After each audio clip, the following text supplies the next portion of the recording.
Bon, Ah non, ça marche pas. On a discuté avec Philippe et il y a des gens. Les réseaux sociaux, il faut inventer des nouveaux systèmes pour choper les gens. Parce que les tracts, chez les gens, quoi que je veux dire, vous avez pris un tract plus sympa, que celui-là est plus intéressant, parce que déjà il est sympa. Mais... Ah, le taux de rendement, c'est 1 pour 1000. Ouais, c'est ce qu'on m'avait dit. Ouais, c'est ce que je t'ai dit. Le taux de rendement en distribution de tracts, En c'est brut, 1 comme pour ça, 1000. à la volée, hein, sans non, discuter. Un, deux, tu m'entends là, Le c'est bon. boitage, c'est pas terrible. Vous auriez dû l'amener, je vous l'aurais dédicacé. Je l'ai prêté à quelqu'un. Faut jamais faire ça. On les revoit jamais. Hein? On les revoit jamais. Ouais, mon livre, quand on le prête, les gens ne le rendent pas. C'est une de mes formules. Et en plus, je gagne 1 euro par livre. Plus vous le prêtez, moi je gagne 2 sous. C'est fou, ils n'arrêtent pas de me prêter des gens mon bouquin. C'est dingue ça. C'est comme la pétition, on dit aux gens d'aller la signer quand même. Ouais, il faut. On va être à 130 000 là. Et je vais gagner. Hein. Je sais que je vais gagner. Avant les élections Non, prochaines. honnêtement, je ne vais pas gagner avant les élections prochaines. Mais je vais gagner, ils vont être obligés de le faire. C'est tellement imparable qu'ils n'auront pas le choix. Qu'est-ce qu'ils disent de ça? Là, ça les fait chier. C'est grave, ils trouvent plein d'excuses. J'ai lancé une pétition nationale pour que les élus aient un casier judiciaire vierge pour être élus ou réélus. Aujourd'hui, j'ai démontré à travers mes livres, je t'en prie, j'ai démontré à mes livres qu'il y a 396 métiers en France, 396 métiers, mais je suis sûr qu'il y en a plus, où il faut que tu présentes un casier judiciaire vierge pour travailler. Pour travailler. Pompier, taxi, ambulancier, fonctionnaire. Pour travailler dans une mairie, il faut que tu aies un casier judiciaire vierge. Pire, si jamais tu es condamné pendant que tu travailles dans la mairie, tu peux être viré sans indemnité. Par contre, pour diriger la mairie, tu peux violer, tu peux avoir des tours du pognon, il n'y a pas de problème. Donc c'est un non-sens, c'est un non-sens absolu. Aujourd'hui, pour être élu, tu n'as pas besoin de casier judiciaire. Donc j'ai fait une pétition nationale que je vous conseille.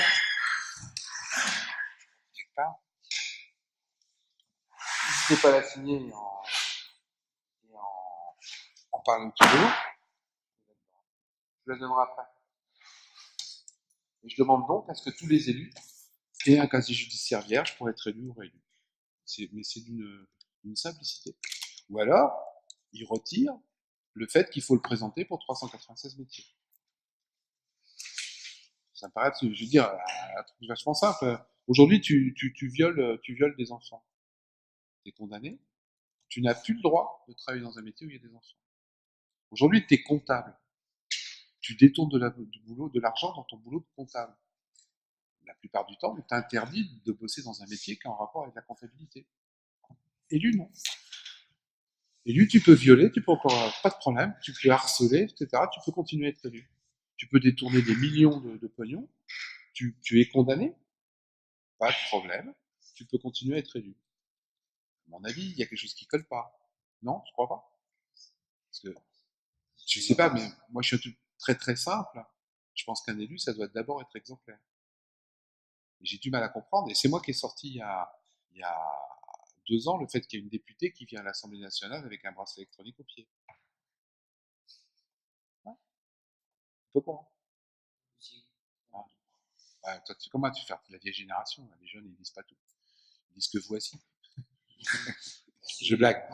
Il y a une députée du sud de la France, aujourd'hui, qui a été condamnée en appel, qui a détourné beaucoup d'argent, et qui a donc à passer un accord avec le juge d'application des peines, et qui vient à l'Assemblée nationale avec un bracelet électronique au pied. Donc c'est un vote des lois sur la justice. Mais plus son indemnité encore. Bah oui. Ah bah oui, bien sûr. Ah oui, si elle est à l'Assemblée. Donc ça, c'est ce genre de petits trucs que je mets dans mes livres qu'ils aiment pas. Ils aiment pas. Comment ils réagissent vis-à-vis de vous? Bah, si tu vois un petit poids rouge, tu t'écartes. C'est un peu chaud.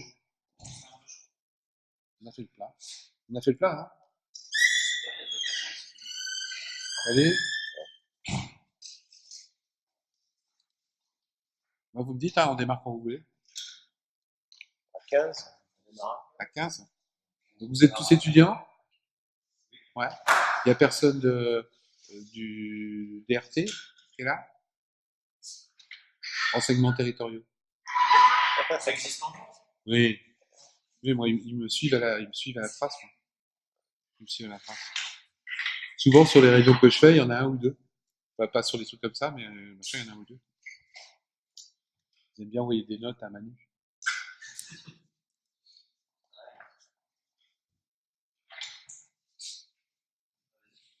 Les maths? Oui, à 15. Il y a de grandes ambitions. Ouais. Je le connais bien, hein, j'ai bossé 9 ans avec lui. Hein. Ouais. Donc, Moi, il prend la chose, puis vous avez dit. on se parle plus tellement. Non. Il vous parle pas, hein. Non, il me parle plus. Ouais, Non, il fait même pire. J'ai fait le salon du livre à Paris il y a pas longtemps. Et un quart d'heure avant qu'il arrive, il a envoyé ses gardes du corps pour me faire démonter mon stand. Et quand il est passé, il y avait 2 gardes du corps que je connais, je les connais tous, qui étaient à côté de moi pour me plaquer au sol au cas où je m'approchais. Il veut absolument pas faire une photo avec moi, maintenant. Et le livre pilleur d'état dans les mains. Il fait, ah, non, mais je veux pas, ça m'intéresse pas. Tu sais, ma meilleure protestation, entre guillemets, c'est les lecteurs. Je suis à 110 000 exemplaires sur les 3 livres. Donc, je suis une des 10 meilleures ventes de France en livres politiques. Et je te dis, j'ai pas fait une seule grande télé. Donc, moi, j'ai réseaux sociaux, Internet, Bourdin, les vidéos. J'ai 35 millions de vues sur Internet. Comme ça, je me dis. 35 millions de vues. Donc, voilà. Valls, Valls, il a fait un bouquin dernièrement, il a fait toutes les télés. Toutes les télés, il en a vendu 4000. Christine Boutin, 80. Il est Premier ministre. Ouais. Non, mais 4000, tu te rends compte comment elle s'appelle pas Roselyne Bachelot, l'ex-nénette de Hollande. Ségolène Royal. Ségolène Royal, on a vendu 328. 128. Ouais. Parce qu'elle a écrit un livre, c'est beau. Ouais. Bah, on lui a écrit un livre. Bonjour, monsieur dame. Vous l'avez lu, non? Non. C'est intéressant. Non, c'est pas intéressant, mais je connais les mecs qui les écrivent pour eux. Donc, c'est ce que j'appelle des lectures frelatées. Ils s'en rendent pas compte. Donc, je le dis souvent, ces gens-là écrivent des livres comme des produits qui sont périmés dans nos frigidaires. Donc, qu'est-ce qu'on fait quand on a un produit qui est périmé dans le frigidaire? On jette. Donc, les gens, Surtout qu'on se demande où il faut que le. c'est pas eux qui C'est pas qu'ils les écrivent. c'est pas eux qui Enfin, apparemment, ils sont débordés. On nous Alors, les décrit comme. il y en a qui vendent, hein, De Villiers l'a bien vendu, Philippe De Villiers. Mais c'est un autre secteur, c'est le même secteur que moi, c'est le secteur de la colère.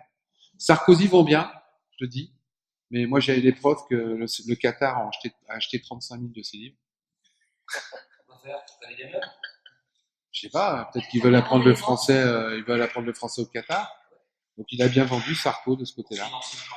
Ils ont fait une version écrite en arabe, non? Bah je sais pas. Mais moi je sais qu'ils en ont acheté 35 000. Donc voilà. Après, aucun des hommes politiques qui écrit en ce moment ne vend ses livres. C'est uniquement de l'esbrouf et de l'apparence comme d'habitude. On démarre bah, On va démarrer. Quand tu veux, moi. J'attends après Élie qu'il soit revenu pour le remercier, puisque c'est quand même lui l'organisateur au niveau, je dirais, de l'université. Donc dès qu'il est de retour, on enclenche. D'accord. Donc là, ça nous laisse le temps. Je dirais, Parce que moi, après, quand je démarre, je m'arrête plus. Il faut me faire cut. Hein. Vous n'hésitez pas à m'arrêter. Hein.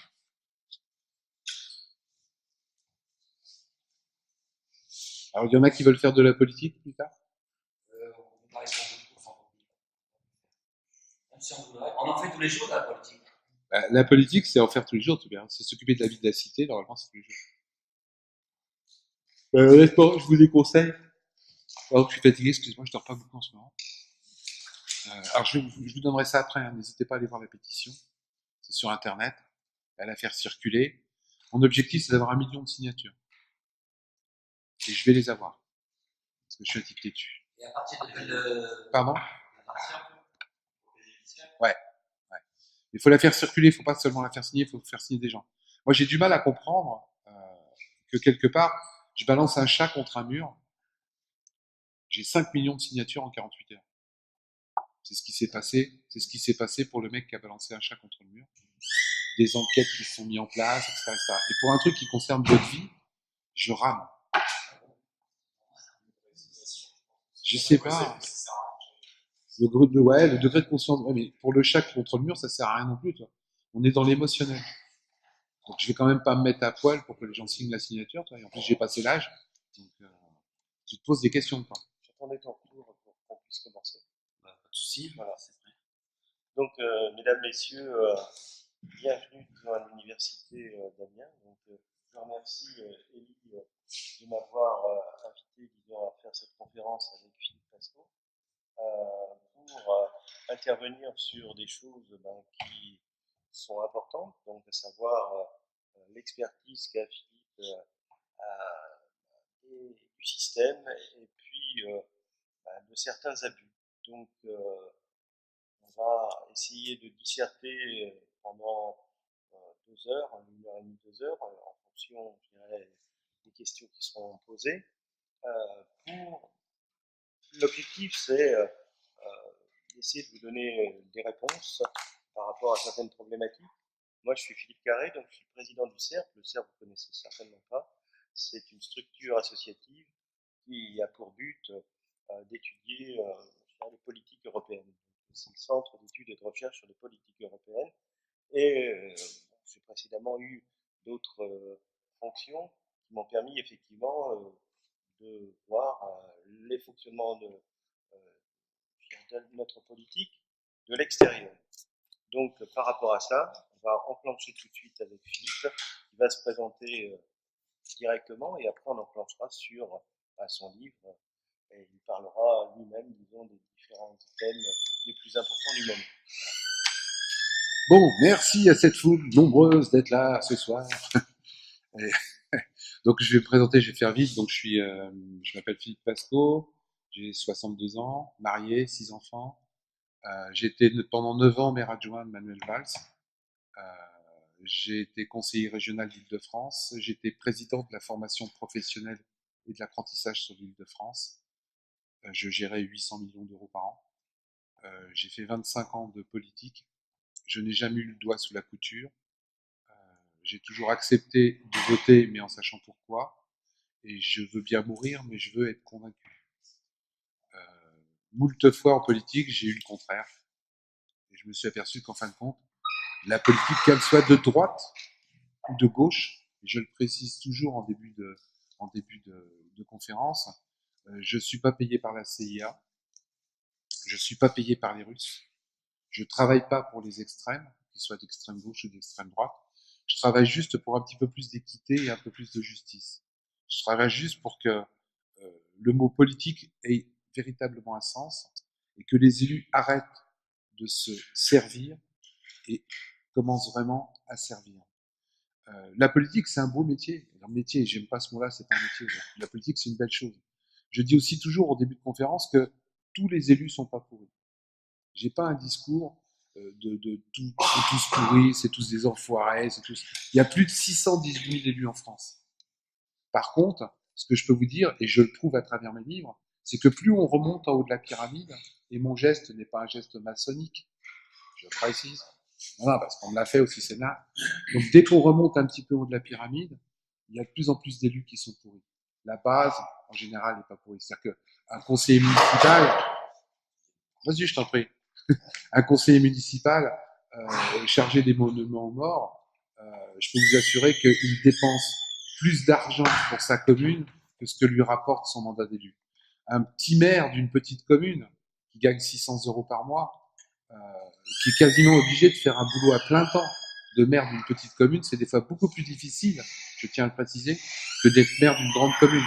Parce que quand on est maire d'une petite commune, on n'a pas le staff derrière, on n'a pas la boîte de communication, on n'a pas le directeur de cabinet, on n'a pas les 50 secrétaires. On est obligé de tout faire tout seul.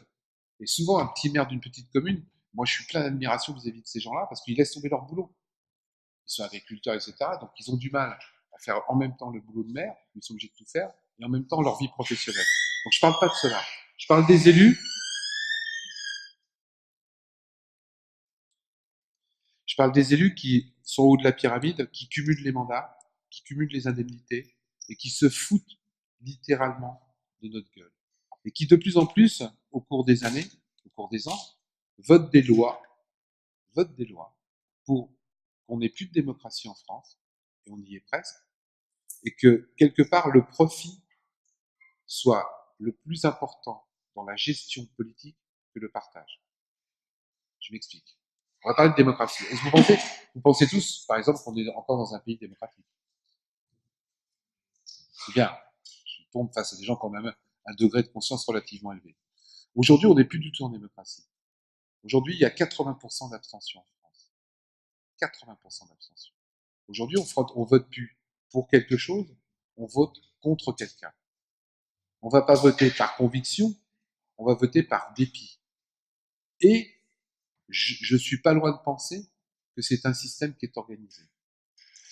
Je vous donne tout de suite un petit exemple pour que vous compreniez bien. Vous savez qu'il y a eu des élections régionales en 2015, décembre 2015. Est-ce que vous savez avec quel pourcentage ont été élus les conseillers régionaux? Une idée? Pardon? Non, un peu plus quand même. 3,8%. 3,8%. Est-ce que vous voulez que je vous explique? Non, c'est plus simple que ça. C'est de la fausse démocratie. Donc je vous fais juste un petit. Donc, élection régionale. Et ça, c'est vraiment qu'il faut que vous le compreniez parce que c'est un système démocratique qui a été mis en place qui, en fin de compte, supprime la démocratie.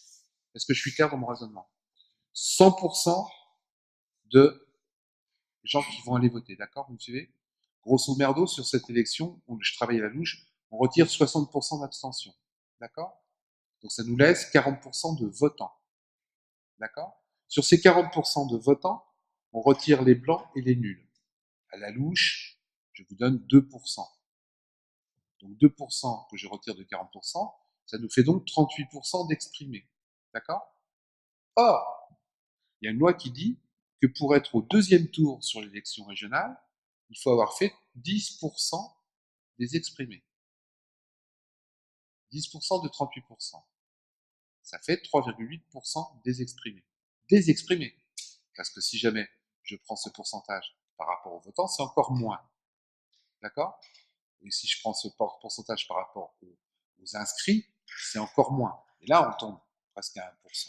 D'accord? Mais ce que personne ne se rend compte, et n'a fait l'analyse, c'est que nous sommes dans une élection à la proportionnelle. D'accord? Et ça veut dire quoi? Ça veut dire que les 7 ou 8 premiers de chaque liste dominante, je dis bien de chaque liste dominante, le Parti socialiste ou les Républicains, quand ils ont fait 3,8% des exprimés, ils sont donc sûrs d'être au deuxième tour. D'accord? Sauf que au deuxième tour, on vote plus pour les 7 ou 8 premiers. On vote pour le 8e, le 9e ou le 10e. Est-ce que vous me suivez juste toujours? T'as pas compris? C'est des scrutins de liste. Donc les 7 ou 8 premiers qui sont dans la liste au premier tour, quand ils ont fait 3,8% des exprimés, ils sont sûrs d'être au deuxième tour. Mais au deuxième tour, tu votes plus pour ces gens-là. Tu votes pour les suivants. C'est-à-dire que tu votes pour le 9e de la liste du Parti Socialiste, pour le 10e de la liste du parti, mais tu votes plus pour les 7 ou 8 premiers. T'as compris? Donc ça veut dire que si tu es placé dans les partis dominants, dans les 7 ou 8 premiers de chaque liste, tu es sûr d'être élu au deuxième tour. Aujourd'hui, la démocratie, elle se réduit à 3,8% des exprimés.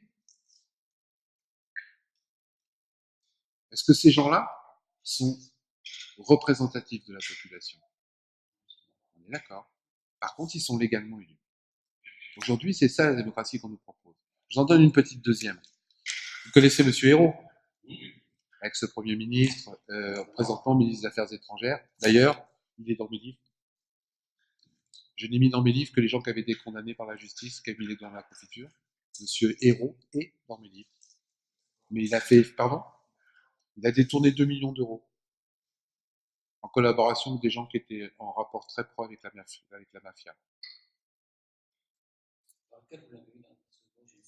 Dans du Goudron ou des Plumes ou dans Délit d'élu, peut-être dans le premier. Sur les 1200, il est dedans. Hein. Et il a fait effacer ça de son casier judiciaire, il a le droit. Oui. Bah, l'honneur que c'est la loi, et c'est logique. Quand t'es condamné à une condamnation qui est inscrite au B2, tu as le droit, au bout de 3 ans, de le faire retirer de ton casier. Quand tu as une inscription qui est inscrite au B3, tu as le droit de le faire retirer au bout de 9 ans. Et quand tu as une inscription pour crime, tu as le droit de le retirer au bout de 40 ans. Ce qui pour moi est logique. Ça me gêne pas du tout. Mais je vous en reparlerai tout à l'heure. Donc la remplaçante de Monsieur Hérault, qui a donc été élu à l'Assemblée nationale comme suppléante député, elle a été élue, tenez-vous bien, avec 1,2 électeurs sur 10. Donc cette femme est devenue députée avec 1 électeur, 2 sur 10. C'est pas moi qui le dis, c'est les chiffres. C'est pas, j'invente rien. Et ce qui est bien dans mon discours, c'est que moi, je n'ai pas d'hypothèse de travail, j'ai juste du factuel. 1,2 électeurs sur 10. Manuel Valls, que je connais bien, avec qui j'ai bossé pendant 9 ans. D'ailleurs, à ce sujet-là, pour qu'on soit bien clair, je suis la seule personne qui ne soit battue physiquement 2 fois avec lui. Une fois, il m'a collé contre le mur, une fois, je l'ai collé contre le mur. Et c'est un petit élu. Donc Manuel Valls, sur la mars 2014, qui donc était déjà ministre de l'Intérieur, de mémoire, était numéro 30, on ne dira rien. Mais t'es en retard. Manuel Valls, donc, a été élu aux élections municipales avec 1,9 électeurs sur 10. C'est-à-dire que l'ensemble de la liste municipale sur la mairie d'Évry a été élu avec 1,9 électeurs sur 10. Est-ce que ces gens sont encore représentatifs de la population? Ça, c'est des faits. Hein. C'est pas du blabla, c'est des chiffres. Tout le système est fait aujourd'hui pour qu'on se croie en démocratie et en fin de compte, on ne l'est pas. Je vous donne un autre petit chiffre qui est amusant, que j'aime bien. C'est élection des députés, là, 2012. Ouais, 2012, hein, c'est ça. Est-ce que vous savez combien il y a de députés qui ont plus de voix que les abstentions? Est-ce que je suis clair dans mon discours? C'est-à-dire qu'ils ont été élus avec plus de voix que ce qu'il y a eu d'abstention. Il y a 577 députés. 12.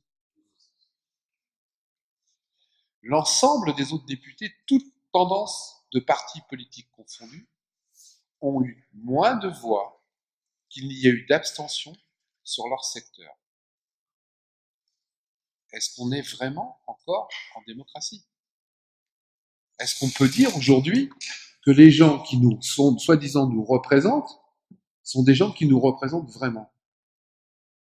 Moi, à la vision de ces chiffres, et j'en ai plein d'autres des chiffres comme ça, je peux vous dire par exemple que sur les 30 plus grandes villes de France, 30 plus grandes villes de France, aux élections de mars 2014, il n'y en a pas une qui a été élue avec plus de 2,5 électeurs sur 10. 25% de l'électorat. Et quand je vous dis 25%, vous pensez toujours que c'est 25% des exprimés. Ça veut dire que je ne compte pas l'abstention, je ne compte pas les nuls, et je ne compte pas les gens qui sont plus inscrits sur les listes électorales. Il y a 4 à 5% des gens qui aujourd'hui ne sont pas inscrits sur les listes électorales. C'est-à-dire qu'ils ne vont pas voter, ils ne sont pas inscrits, etc., etc. Donc ces gens-là, quand je vous dis 3 sur 10, c'est beaucoup moins. Est-ce qu'on est véritablement en démocratie? Et est-ce qu'on ne veut pas nous le faire croire? Moi, je pense qu'on veut nous le faire croire. Et c'est là où ça me pose un problème. Et c'est pour ça que moi, je milite pour un truc tout simple. Il y a plusieurs écoles. Moi, je milite pour le vote obligatoire. Ça a l'air con. C'est là où je suis pas d'accord avec vous. C'est normal. Il y a toujours quelqu'un qui n'est pas d'accord avec moi dans la salle. Et après, il est d'accord. Tu vois, parce que... Non, tu vois, je vais t'expliquer. Donc, 80% d'abstention à peu près. On est bien d'accord? Je vous l'ai bien démontré. J'ai d'autres chiffres si ça vous intéresse. Moi, j'appelle ça une gangrène. Aujourd'hui, il y a une gangrène démocratique. Quand on est face à une gangrène, on ne traite pas une gangrène avec des pansements. On coupe. On traite la cause. La seule façon d'arrêter la gangrène aujourd'hui, entre guillemets, de l'abstention et de la non-démocratie, c'est de mettre le vote obligatoire. Et je vous explique pourquoi. Parce que je sais pourquoi tu n'es pas d'accord. Parce que vous êtes tous pareils. Mais non, mais c'est normal, c'est humain. C'est humain. Alors, je vous explique. Si on posait le vote obligatoire, on supprime l'abstention. D'accord? Si on supprime l'abstention, ils sont obligés de donner un pouvoir politique au vote blanc. C'est pas une paire de manches, c'est obligé. Mais c'est pas que t'es convaincu, c'est obligé. Il n'y a plus d'abstention. Donc la seule expression politique après, comme il n'y a pas d'autre panel, c'est de donner un pouvoir politique et d'exprimer au vote blanc. C'est obligé. Il n'y a plus d'abstention. Ça veut dire qu'il faut mettre des bulletins blancs dans les urnes. Mais je vais y venir, mais c'est obligé. Mais non, mais attends, je t'explique. Vote obligatoire, plus d'abstention. Donc soit tu votes pour X, soit tu votes pour Y, soit tu votes blanc ou nul. Mais le bulletin blanc, tu es obligé de lui donner une valeur politique. Ce qu'il n'y a pas aujourd'hui. On ne tient pas compte de ce vote Tu vois, j'aime bien parce qu'en général, chaque fois que je m'explique, les gens comprennent pas parce qu'ils sont bloqués sur un truc. Je dis, tu es obligé de lui donner une valeur politique. Si tu lui donnes une valeur politique, tu es obligé de lui donner un pourcentage. Ça veut dire quoi? Ça veut dire qu'à partir du moment où tu as un vote obligatoire et que l'abstention n'existe plus, on va être obligé de dire, et c'est obligatoire, que par exemple, au bout de 30% de vote blanc au premier tour, tous les candidats dégagent. Je ne veux pas de la peste, du choléra, des chemises brunes, des chemises rouges et des chemises n'importe quoi. 30% de blanc, vous dégagez tous. C'est la seule façon qu'on ait que le bulletin blanc soit reconnu. C'est la seule façon. Parce qu'il n'y a plus d'abstention. Donc le vote blanc devient une arme politique. Et si ça devient une arme politique, ils sont obligés d'en tenir compte dans les pourcentages. Est-ce qu'ils vont en tenir compte? Attends, excuse-moi. Déjà, je suppose que les individus vont voter blanc. Mais je suppose qu'aujourd'hui, le problème qu'on a aujourd'hui en France, c'est que tu votes pas pour quelqu'un. Si on est obligé d'aller voter. Dans les pays qui sont en vote obligatoire, je pense que ça change. Mais si, ça change, je peux t'assurer. Et je termine ma démonstration. Aujourd'hui, tu n'as aucune possibilité, sauf t'abstenir, quand tous les candidats en place te plaisent pas. Aujourd'hui, c'est-à-dire qu'aujourd'hui, on en est là. Aujourd'hui, je vais dire une connerie. Le candidat A ne me plaît pas, le candidat B me plaît pas, le candidat C me plaît pas, le candidat D, je sais que de toute manière, il n'a aucune chance, j'ai pas envie de voter pour lui. Qu'est-ce qui me reste comme solution? De m'abstenir. Ce que eux veulent. Mais toi, tu supposes que les gens vont s'abstenir de façon massive, ils vont voter blanc. Mais si on a le même cas de figure, où il y a le vote obligatoire, à partir du moment où tu es obligé d'aller voter et que les candidats en place ne te plaisent pas, comme c'est aujourd'hui, ton vote blanc, valant, vote, et étant dans les exprimés. Aujourd'hui, le vote blanc n'est pas dans les exprimés. Voter blanc, ça sert à rien. À partir du moment où il y a un vote obligatoire, le vote blanc va devenir important. Tu rajoutes à ça une deuxième chose, mais je vous en parle, le casier judiciaire vierge pour être élu ou réélu, on change quand même la face des choses. On change quand même la chose. Monsieur, vous posez une question.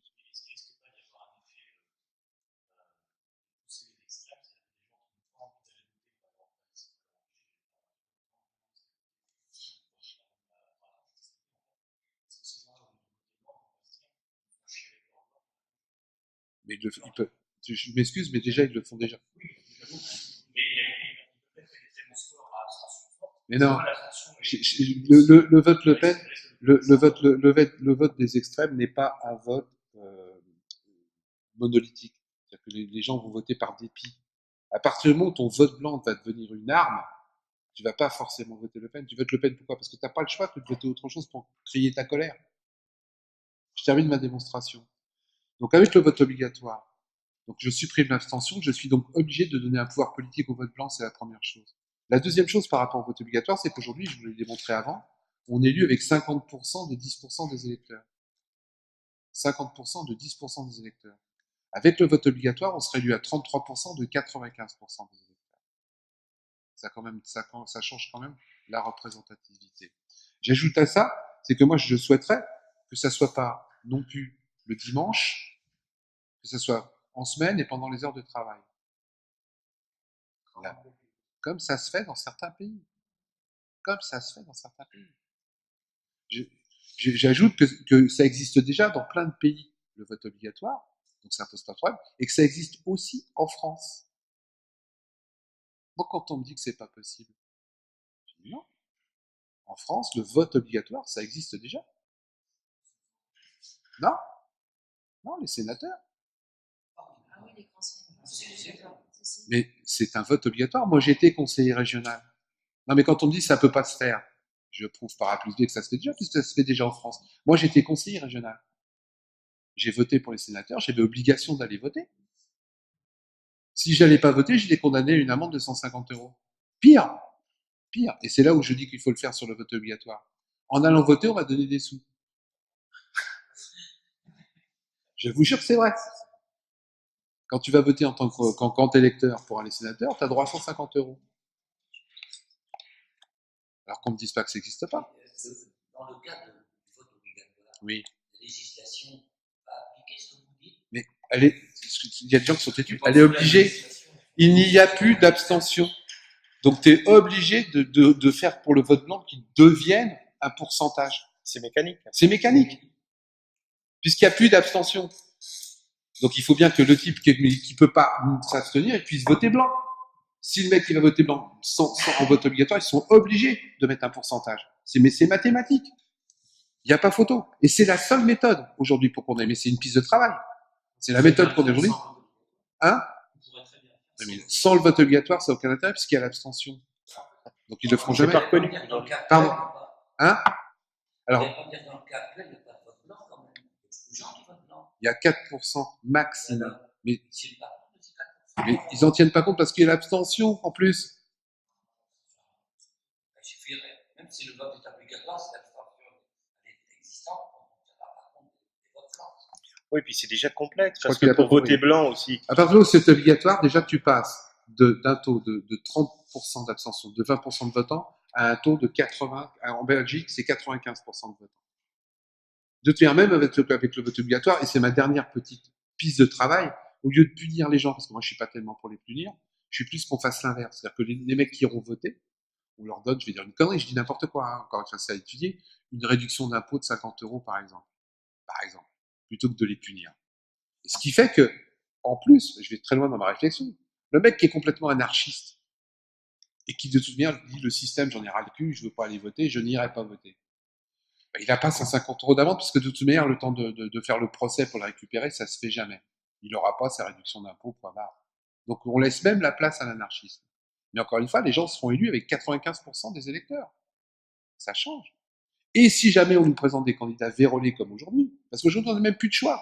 On a le choix entre la peste, le choléra, la diphtérie, la tuberculose. Comme on veut aucun de ces candidats, et c'est ce qui se passe. On s'abstient. Et c'est ce qu'ils veulent. C'est ce qui se passe, et c'est ce qu'ils veulent. Parce que je vous assurer que l'abstention, ça les arrange. Je vais même vous donner un autre exemple par rapport à ça. Vous vous souvenez, il y a 2 ans et demi, on a fait une super avancée démocratique. Ils nous ont fait croire qu'ils allaient compter les bulletins blancs. Non, mais ils ont annoncé ça dans la presse en gros, avancée démocratique, maintenant on tient compte des bulletins blancs, etc., etc. En fin de compte, ils nous ont pipoté, manipulé. Il y avait une colonne, ils en ont fait 2. Une colonne pour les blancs, une colonne pour les nuls. Mais les blancs ne comptent toujours pas dans le suffrage. On les retire des votants pour faire que les exprimer. Est-ce que vous me suivez? Tu vois ce que je veux dire? Ils les comptent toujours pas, ils les comptent. Mais ça sert à rien. Il n'y a pas de pourcentage. C'est pour ça qu'avec le vote obligatoire, ils sont obligés de faire un pourcentage. Et là, ça change. Parce que sur 100% de votants, s'il y a 30% de blancs, tu dégages. Ça change. Mais les mecs se sont réunis dans les semaines. Bonjour. Les mecs se sont réunis, les députés et les sénateurs, ils se sont dit, bon, attends, on va faire ça. Est-ce que on mettrait pas les bulletins blancs, dans les bureaux de vote? Dans les bureaux de vote. C'est-à-dire qu'ils ont dit, voilà, et la discussion a duré 3 semaines. Hein. Au bout de 3 semaines, ils ont vite arrêté. On les mettra pas. Pourquoi? Parce que s'ils mettaient les bulletins blancs dans les bureaux de vote, les gens, ils auraient pris le A, le B et le blanc. Et là, ils le mettaient. Et on avait une explosion des bulletins blancs. Donc, ils l'ont surtout pas fait. Parce que est-ce que vous savez quelle est la vraie formule du bulletin blanc? Une enveloppe vide. Et vous savez pourquoi la plupart des gens ne le font pas? Parce que c'est vachement simple. Quand tu as une enveloppe vide, tout le monde le voit dans le bureau de vote. Entre une enveloppe où tu mets quelque chose et ton enveloppe vide, quand tu arrives, tu sais, pour signer, etc., et que tu poses ton truc, Tout le monde voit que les normes veulent vide. Et c'est pour ça que la plupart des gens inconsciemment ne le font pas. Parce que sinon, tu es obligé de prendre un bulletin, de le faire à la même grammage, pas le même grammage forcément, mais feuille blanche, même hauteur, même majeur, etc. Et là, ça compte un bulletin blanc, sinon c'est un bulletin nul. Donc même là, ils ont truandé avec la démocratie. Ils se sont arrangés avec la démocratie de façon à ce que les gens ne puissent pas exprimer leur ras-le-bol. Est-ce que je suis toujours clair? Et ça, je le démontre par A plus B dans mes livres. Quand je vous l'explique comme ça, est-ce que c'est clair? La plupart des gens ne sont pas au courant. La plupart des gens pensent qu'ils vont rayer un nom, ça va être nul. Non, ça va être blanc. C'est nul. Ce qui n'est pas du tout pareil. Et c'est pour ça que je milite juste pour le vote obligatoire, parce que ça nous laisse une chance. Mais non, mais arrête de me dire ça, parce que c'est mécanique. Il faudrait qu'on change les choses autrement, parce que là, le vote blanc, aux prochaines élections. Non, mais les prochaines élections, moi je travaille pas pour les élections. Je travaille pour après. D'accord? Je travaille pas pour me faire manipuler comme tu es en train de te faire manipuler. Je travaille. Non, c'est pas gentil, c'est jamais méchant. Ce que je dis, c'est jamais méchant. Je t'explique pourquoi. Parce que tout le monde est parti sur l'élection présidentielle, mais l'élection présidentielle, c'est un leurre. C'est un mec. Le plus important, c'est les législatives. Et ça, personne n'en parle. Personne n'en parle. On vous abreuve de les présidentielles, l'Ingus, le machin, etc. Non. Le président, il est tout seul. S'il n'a pas un gouvernement pour gouverner avec lui, il peut rien faire. Par contre, pendant qu'on parle des présidentielles, les législatives vont se faire tout de suite derrière. On n'aura pas le temps d'en parler et hop, on va avaler les couleurs. Et le plus important, c'est les mecs dans l'Assemblée nationale. Le président, il pèse rien. Il pèse rien. C'est l'image. Mais dans la réalité des lois, c'est pas lui qui pose les lois, c'est pas lui qui les fait, c'est pas lui qui les décide, etc. Il nomme un gouvernement, le gouvernement, il le nomme en fonction des forces en puissance, et c'est tout. Donc le plus important, c'est l'Assemblée. C'est les 577 députés qui votent des lois pour nous. Enfin, pardon, lapsus. Qui votent des lois pour eux. Chaque fois, j'oublie ça. Ils sont censés voter des lois pour nous. Et moi, j'ai les preuves aujourd'hui que de plus en plus, ils votent que des lois pour eux. Et qu'on n'y voit rien. En plus. Je cite 2 exemples bien précis dans mes bouquins. Une fois, il y a 41 députés, toutes tendances politiques confondues. Et je précise bien, toutes tendances politiques confondues, ont déposé un amendement. On a regardé cet amendement. C'était exactement le même à la virgule près. Les mecs ne s'étaient même pas fait chier à changer une ligne. Ils avaient juste fait une photocopie. Et ils avaient déposé un amendement en signant de leur nom. De leur nom, comme si c'est eux qui l'avaient fait. C'était un amendement pour les cigarettes Philippe Morris. Je ne crois pas, bêtement, que Philippe Morris, s'il fait déposer un amendement par des députés, ça soit pour qu'on fume moins. Hein? Comment des députés qui sont payés, je le rappelle, par nos deniers, qui sont payés par nous, se permettent de déposer des lois uniquement au profit des cigarettiers Philippe Morris? Eh ben, ils l'ont fait. Et des trucs comme ça, on en a récupéré plusieurs. On en a récupéré un autre qui a été fait par la Confédération des notaires de France. Les notaires de France, ils n'ont pas déposé un texte de loi pour qu'on paye moins cher les frais de mutation sur un héritage ou sur l'achat d'une maison. Hein. Ils ont déposé un texte de loi, au contraire, pour verrouiller le fait qu'on paye de plus en plus cher. Et moi, ça me gonfle. Et ce genre de petits détails, je l'écris dans mes livres. Je vais vous donner un autre avec un mec, on a étudié le taux de présence des députés en 2013, 2014, 2015. Alors quand j'entends par taux de présence, qu'on soit bien clair, parce qu'ils l'ont fait à l'envers, je parle du taux de présence uniquement sur les scrutins. C'est-à-dire ce pourquoi on paye les députés. Je parle pas quand ils sont en commission, hein. Je parle pas quand ils sont sur le terrain, parce qu'ils nous le font. Je parle pas quand ils sont, parce qu'ils nous disent, ouais, je suis pas là, mais je suis en commission, je suis pas là, je suis sur mon département, je suis pas là, je travaille dans un bureau. Non. Ça, c'est vrai. Mais je parle là, on a calculé le taux de présence sur les scrutins. C'est le moment où le député qu'on élit, qu'on paye, doit être là pour mettre son vote sur une loi, un amendement. D'accord, tout le monde me suit? Est-ce que vous connaissez le taux de présence en 2014 des députés? Sur tous les scrutins. On a fait tous les scrutins un par un. On a vu combien de députés qui étaient là sur les 577. On a additionné tout, on a fait un pourcentage. 21%. en 2014. Taux de présence des députés, 577, en 2015.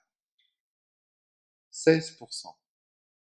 C'est-à-dire que sur les scrutins, là où on les paye, ils étaient là 16% du temps.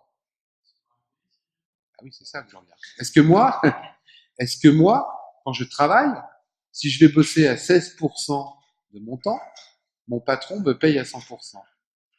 Eh ben, ces gens-là, ils sont payés à 100%. Vas-y. Ouais.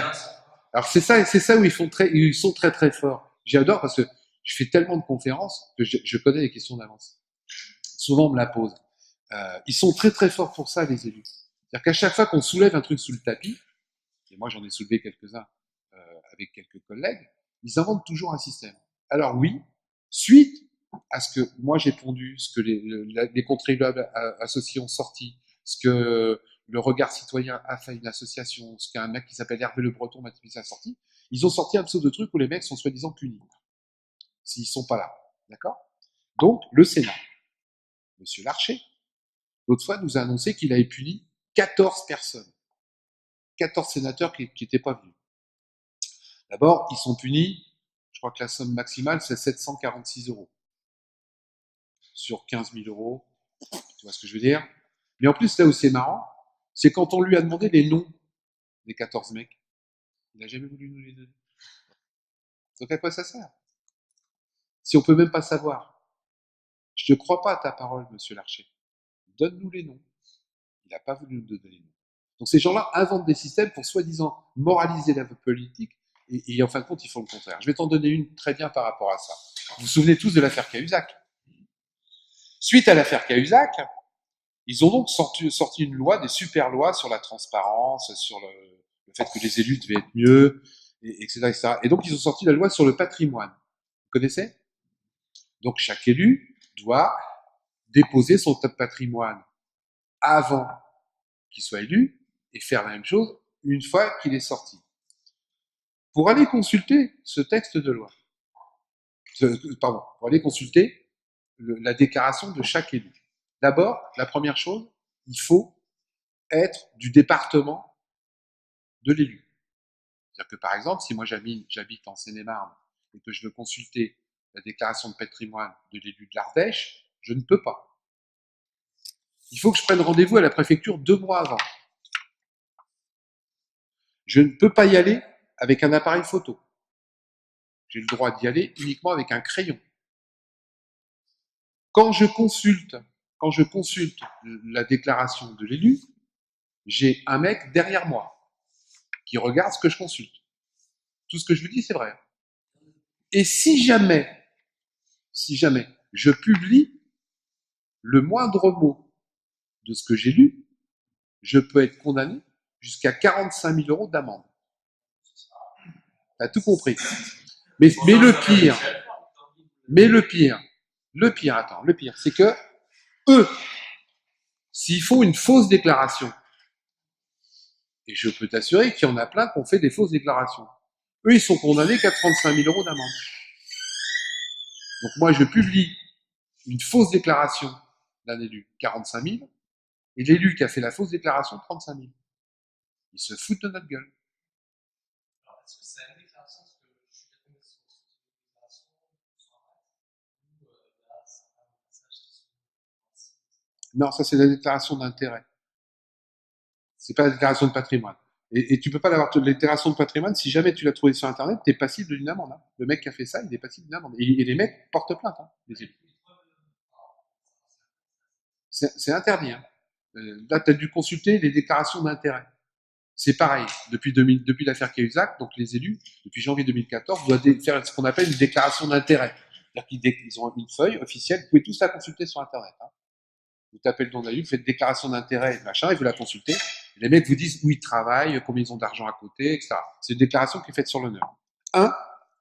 La moitié des élus ont écrit n'importe quoi. La moitié, moi je les ai consultés. Hein. La moitié des élus ont écrit